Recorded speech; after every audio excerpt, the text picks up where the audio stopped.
నువ్వు క్రీస్తు సైనికుడువా? క్రీస్తుని వెంబడిస్తున్నావా? క్రీస్తు కాడి మోస్తున్నావా?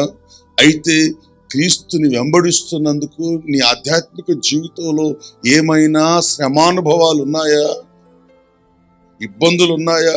ప్రభువును పెట్టిన అవమానాలు ఉన్నాయా? ప్రభువును పెట్టిన కష్టాలు ఉన్నాయా? ప్రభువును పెట్టిన శ్రమ ఉందా? ప్రభువును పెట్టిన అవమానాలు ఉన్నాయా? నేను అన్నట్లు బైబిల్ చెప్తుంది, ఒక క్రైస్తవుడికి తన వ్యక్తిగత జీవితంలో ఇవేమీ ఆ అనుభవాలు లేకపోతే అస్సలు వాడు క్రైస్తవుడే కాదు.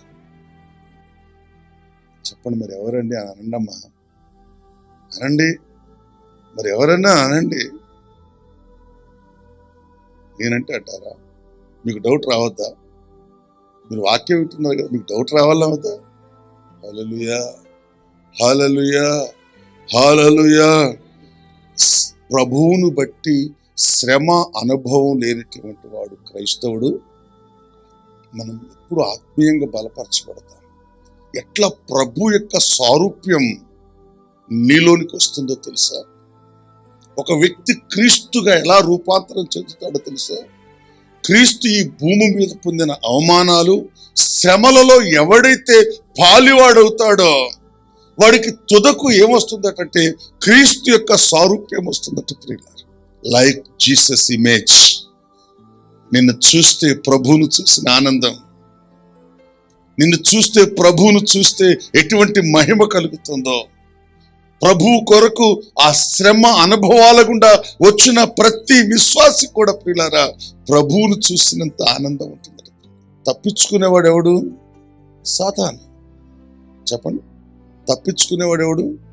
సాతాను. క్రీస్తు నిమిత్తమైన శ్రమను తప్పించుకున్న ప్రతి క్రైస్తవుడు కూడా వాడు సాతానుకు సారూప్యం. ప్రియులారా, నేను ఎప్పుడో డిసైడ్ అయిపోయాను, దమ్ముంటేనే భక్తి చేయాలి, ధైర్యం ఉంటేనే భక్తి చేయగలరు, కానీ పిరికి వాళ్ళు ఎందుకు పనికిరారు అని నేను అనుకుంటా. అంటే ఒక రోజు నన్ను వాక్యం అక్కడికే తీసుకెళ్ళింది.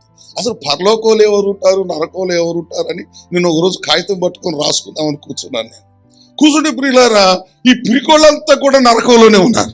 వా, నేనేమన్నా వీళ్ళు విచారం చేశారా? మర్డర్లు చేశారా? కూనీలు చేశారా?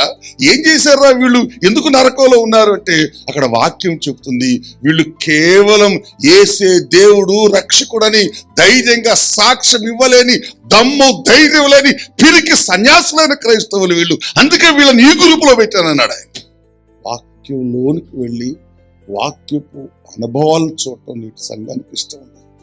మీ ఫేసుల్లో ఒక్క ఫేసులు కూడా రక్తం తిరగట్లేదు. నేను మిమ్మల్ని కలవర పెట్టాలని కాదు, భయపెట్టాలని కాదు, కానీ సత్యాన్ని బయటికి తీసుకురావాలి. అందరు కాకపోయినా కొందరైనా సత్యం కొరకు తమ ప్రాణాలను అర్పించే వాళ్ళు ఉంటారండి. సత్యం కొరకు నిలబడే వాళ్ళు కొందరైనా ఉంటారండి. అందరూ భక్తిహీనులే ఉండరు, అందరూ ధైర్యవంతులు ఉండరు, అందరూ వీళ్ళ భక్తులు ఉండరు.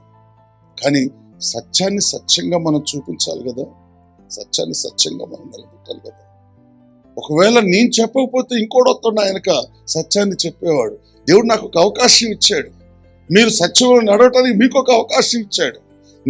మీరు తృణీకరించి నీకు ఇష్టమైంది నాకు ఇష్టమైంది, నాకు ఇష్టమైంది మీకు ఇష్టమైంది, మీకు ఇష్టమైంది నాకు ఇష్టమైనట్టుగా నేను కూడా ఈ సేవ చేయగలను.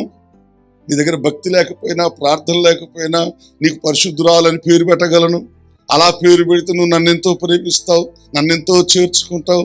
ఎప్పుడు వచ్చినా కూడా ఎక్కడి నుంచి, ఖానాపురం నుంచా బిర్యానీ, ఇక్కడ ఏదో హోటల్ ఉంది, ఏంటది హవేలి అంటే ఖానాపురం హవేలి. దేవుని స్తోత్రం కలుగున పెట్టగలవు, మంచి మంచి కానుకలు ఇవ్వగలవు. కానీ ఒకరోజు నువ్వు నేను ఒక చోటే కూర్చుంటావు. ఈరోజు మనం చూడాల్సింది అది కాదు. ఏది సత్యం, ఏది రమ్యమైంది, ఏది విలువైంది, ఏది దేవుడు ప్రేమించేది, ఏది దేవుడు కోరుకునేది.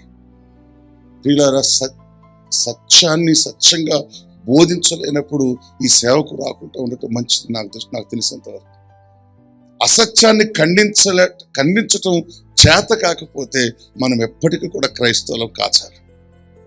అందుకే ప్రియమైనటువంటి దేవుని బిడ్డలారా, దేవునికి వాక్యం సెలవిస్తుంది, ఎవడైనను క్రైస్తవుడైనందుకు బాధను అనుభవించిన ఎడల అతడు సిగ్గుపడక ఆ పేరును బట్టి దేవుని మహిమపరచవలెను.